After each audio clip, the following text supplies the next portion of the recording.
All right, I'm adding a new book to our repertoire. I've mentioned it, but I'm going to be reading from it this morning. Our days are numbered. At this very moment, many thousands are born into the world, some destined to live only a few days or weeks, and then tragically succumb to illness or other misfortune. And if you're not familiar with this book, again, it's written by a Western psychiatrist, and he's sort of having a conversation with the Dalai Lama while he explores his own relationship with happiness and what he's learned as an MD and, trying to help people be more happy. And he's very intrigued because the approach of the Dalai Lama is different. So he says some are destined to live only a few days or weeks and then tragically succumb. Others are destined to push through to the century mark, perhaps even a bit beyond, and savor every taste life has to offer. Triumph, despair, joy, or hatred and love. We never know. But whether we live a day or a century, a central question always remains: what is the purpose of our life? What makes our lives meaningful? And then it says in italics, the purpose of our existence is to seek happiness. It seems like common sense, and Western thinkers from Aristotle to William James have agreed with this idea. But isn't a life based on seeking personal happiness by nature self-centered, even self-indulgent? And I think that's the weirdest thing about Western culture is we're struggling so much with being happy, and yet we refuse to say it's a priority. We think that it is selfish and self-indulgent in many ways. But he continues, not necessarily. In fact, survey after survey has shown that it is unhappy people who tend to be the most self-focused and are often socially withdrawn, brooding, and even antagonistic. So isn't that funny? We think we don't want to be happy because it's selfish, and yet I 100% know, I can guarantee that anyone who's unhappy is a far more selfish individual. And I find this to be the reason I started this channel, the exploration of all of this. So it's kind of hilarious. It's written here, and I read it 15 years ago and thought it was amazing. And then I guess came back to the journey, and it's just human. Being human is funny, but we're in such an interesting double bind where we don't want to let ourselves be happy because it's selfish, and yet we end up being selfish because we won't prioritize our own happiness. Happy people, in contrast to unhappy people, are generally found to be more sociable, flexible, and creative, and are able to tolerate life's daily frustrations more easily than unhappy people. And most important, they are found to be more loving and forgiving than unhappy people. Reminds me of the video I made when I started this, that I need to post this. Happiness is the most important thing in the world, but you wonder why. And yet, here it's the same conversation that Abraham's having, that the Dalai Lama really is in as well. But they're again searching for something that Abraham kind of gives the answer to. Like, they're always searching for the why, and Abraham's like, can explain it to you very quickly. And say we're kind of wasting time looking for the why. But anyway, I'm doing it anyway. Researchers have devised some interesting experiments demonstrating that happy people exhibit a certain quality of openness, a willingness to reach out and help others. They managed, for instance, to induce a happy mood in a test subject by arranging to have the person unexpectedly find money in a phone booth. Posing as a stranger, one of the experimenters then walked by and accidentally dropped a load of papers.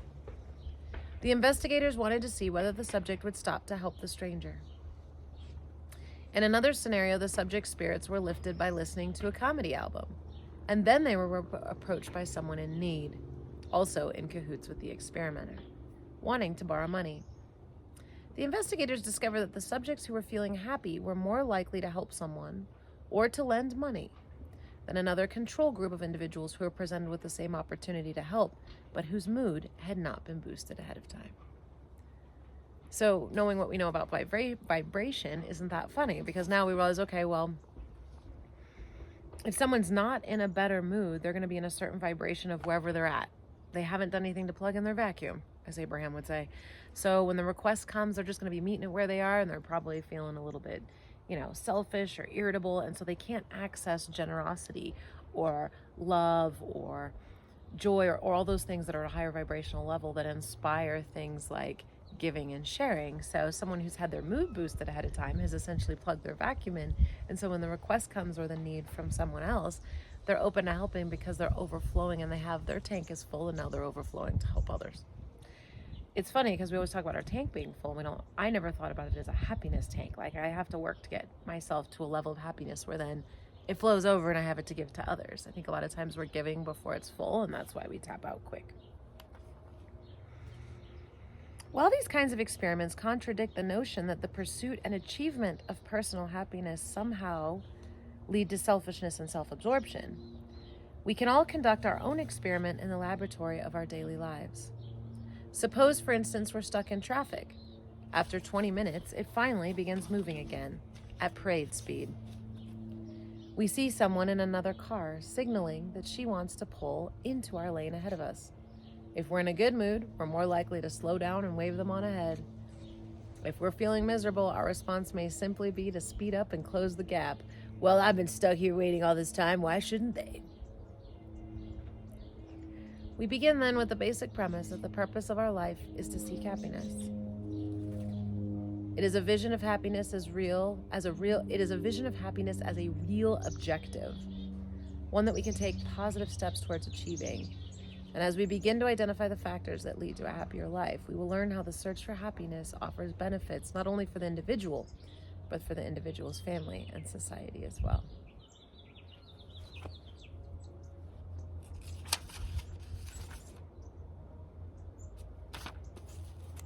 So I think that's a great way to kick it off, and I think it's hilarious that someone has essentially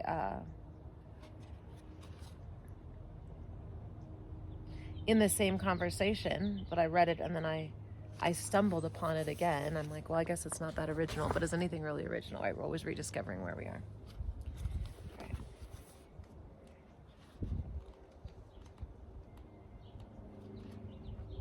I think there was just a wee one in here that I wanted to share.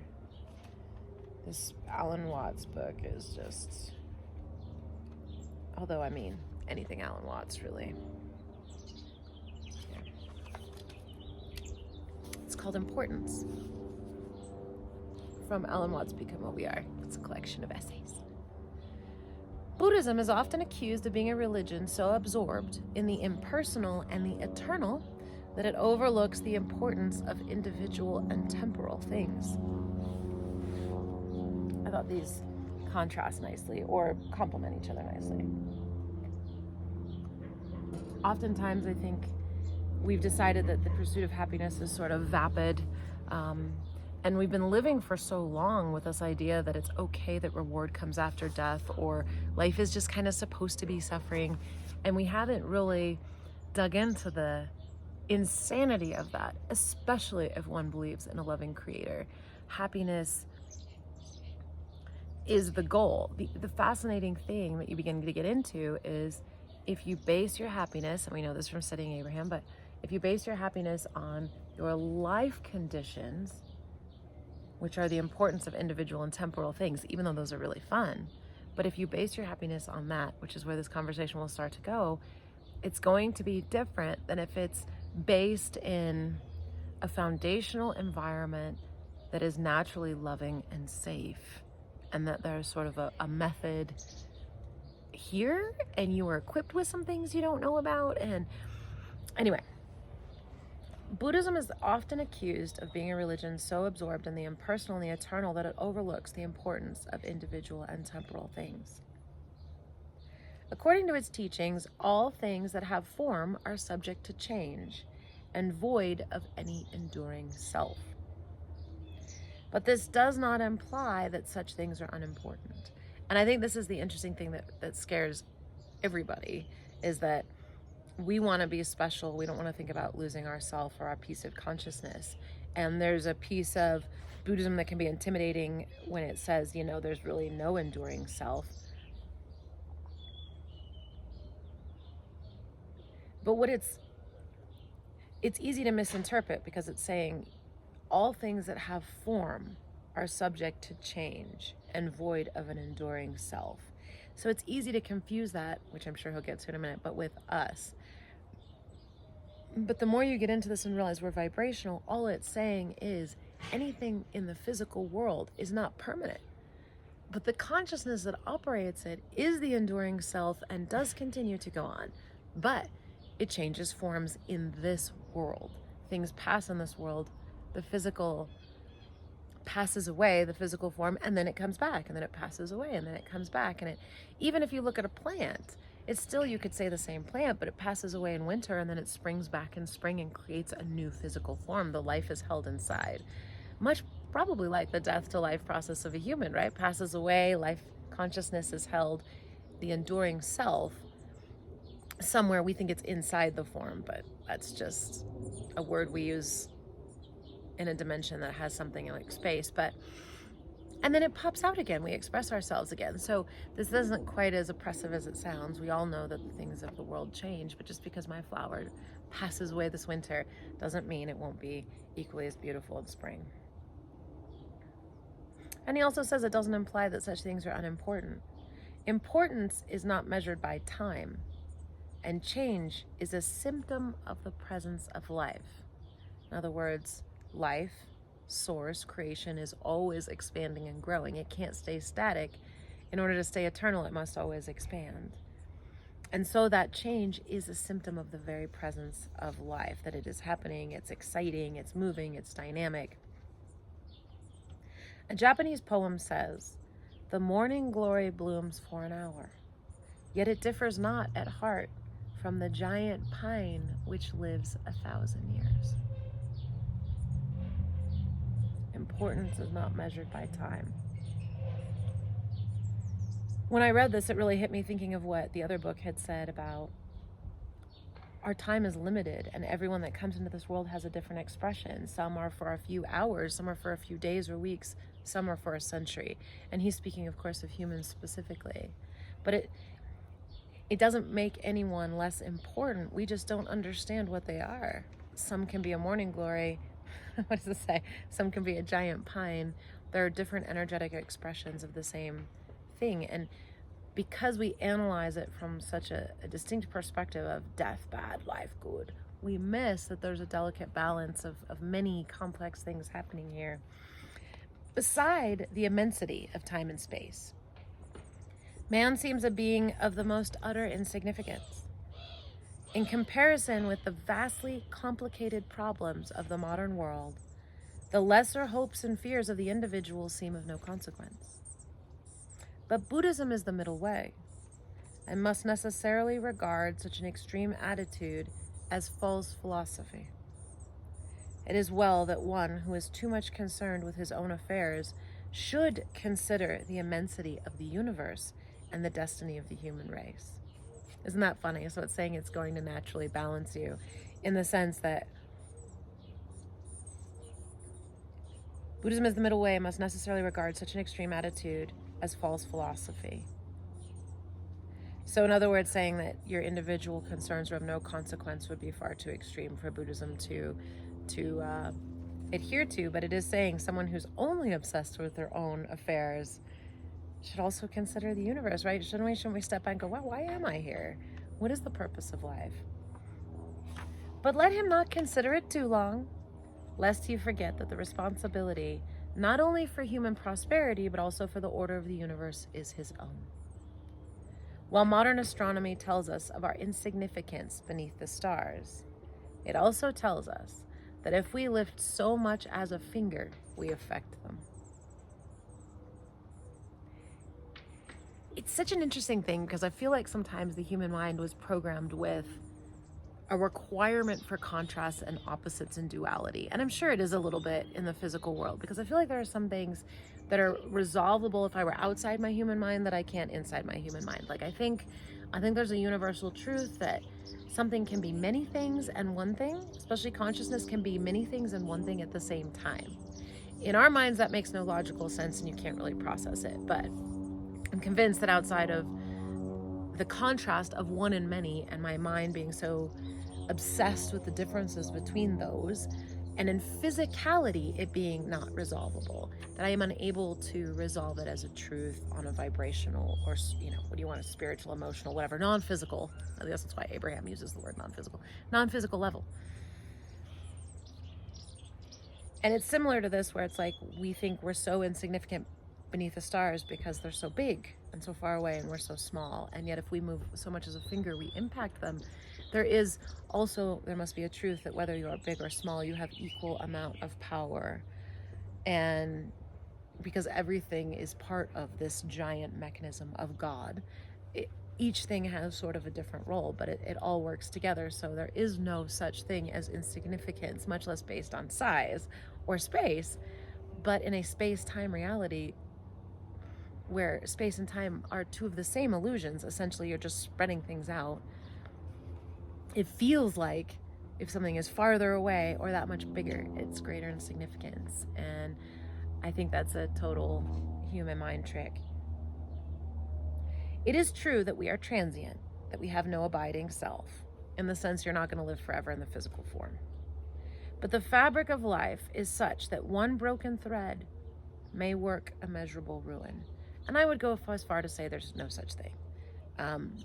Again, we can think so in our human mind, and we can be a bit nihilist at times, but even when it appears broken, it is always part of the magical plan. The magnitude of the world with whose destiny we are bound up increases rather than diminishes our importance. Wow, the magnitude of the world whose destiny we are bound up in increases rather than diminishes our importance. Nature may seem to have little regard for the individuals. It may let them die in millions as if it mattered nothing. But value is in quality, not quantity. A pea may be as round as the world, but as far as roundness is concerned, neither is better than the other. And man is in himself a little universe. The ordering of his mind and body is as complex as the ordering of the stars. Can we say then that the governing of a man's universe is less important because it is different in size? And I was just saying that. I think that's a limitation of the human mind. No, I think if anything, they're probably a reflection of the other, connected in some way.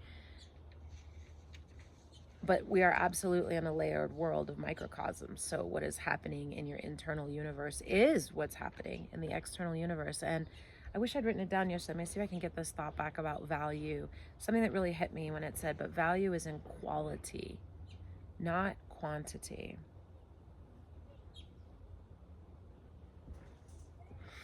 A lot of times I think we confuse quantity with value. But to value a moment or what you have has nothing to do with how much of it you have. And yet we think that's the case. And there's this fascinating piece of the more we value it, the more we experience satisfaction with what is, it grows.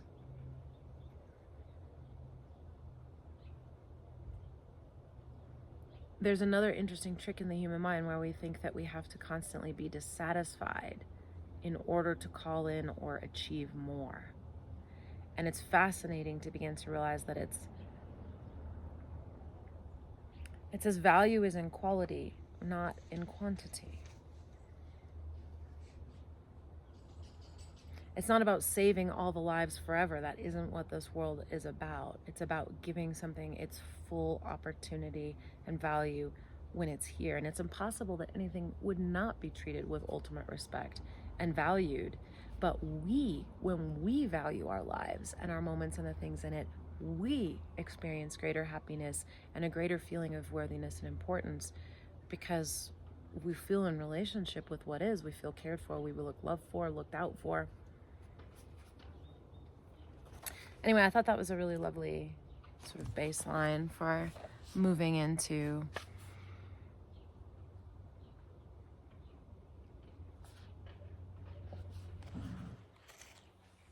thoughts around happiness. And there's a certain element of sort of just accepting and being, and especially being around all these plants lately, I've been like, wow, the flower just is, it just sits there and grows into what it is, expresses itself so naturally. There's a piece of learning to just sort of grow where you're planted and be, that the plant is sort of always teaching us, that I never realized. But we're moving into this second year here, and I think I've got a lot of foundational knowledge and a lot of foundational shifts. And now it's about really getting in this vibrational game. I mean, it really hit me 15 years ago. I was reading this same book. I am in a very different place, of course. But if this message of this being so important has been that impactful to me for this long, then it gets to be a focus, because I truly feel that it's what's missing in our society and our world. And the more we get busy with this, I think it's interesting. I guess I should say, just the longer I'm doing it, the more involved I feel in it, the more important I feel it is. And I guess that's a good sign, because if I said it was the most important thing in the world, then after a year I was like, just kidding. It's really not that important. I've discovered your happiness is neither here nor there. You know, get busy begging for forgiveness for your sins and lashing yourself with a whip, and, you know, good luck out there. But it really is giving me results that are phenomenal and showing me a new way. And having tried so many others, I think I can help bring in the difference in this, maybe. I don't know. It's one of those things where you get into, like with Alan Watts, when you're talking about it, you're not doing it. So if you're talking the talk, you really can't be walking the walk. You really just have to shut up and do in many ways. So, all right, we'll finish off with Abraham Flipbook. Why not? See if it works in. Haven't looked at it. My purpose, it says. Well, that's funny. Apt. My purpose, as I stand here in this physical body, let's let Abraham bring it home, right? You got Buddhism. I like all the different. I think that's one of the reasons. Small side tangent. I love Alan Watts, is he combines such a powerful knowledge of psychology, science, linguistics, and spirituality. Brings in such a key piece, and it's one of the things that I love to do too, because the influences and the perspectives are so different. But when it comes directly from source, there's a simplicity that just has it all make sense. My purpose, as I stand here in this physical body, is to align my vibration with that of my source, which in simple terms means my purpose is that of joy. We're going bigger than happiness now. Is joy bigger than happiness? I guess so. I don't know. I guess similar. I guess when I think of joy, I think of people like dancing and singing, and like dancing and singing in the streets. Maybe I've got joy a little too overplayed. My purpose is to see through these physical eyes, to utilize fully this wondrous, pointed, physical, contrasting experience, to evaluate, to analyze, to perceive, to pursue, and most importantly, to decide. There's some things we're going to decide on, but first we'll say, isn't this interesting? This goes into Alan Watts just said, right? Nothing of form has permanence. It's always changing. There's not sort of this abiding self, but isn't this why? Because there's a consciousness coming in from above, plugging into it as a pointed consciousness to just try some things out. That's all. So you don't want your physical form to be eternal. Where the problem is occurring is when your physical form kind of develops its own mental consciousness and then decides it wants to be here forever and gets really tragic about it all. Okay, so, and most importantly, to decide. My purpose is to sift through my data of observation, looking for things that feel good to me. Who knew? My purpose is to observe mankind that surrounds me, looking for their amazing diversity. My purpose is to watch those around me, familiar and distant, looking for the positive aspects of our differences and similarities.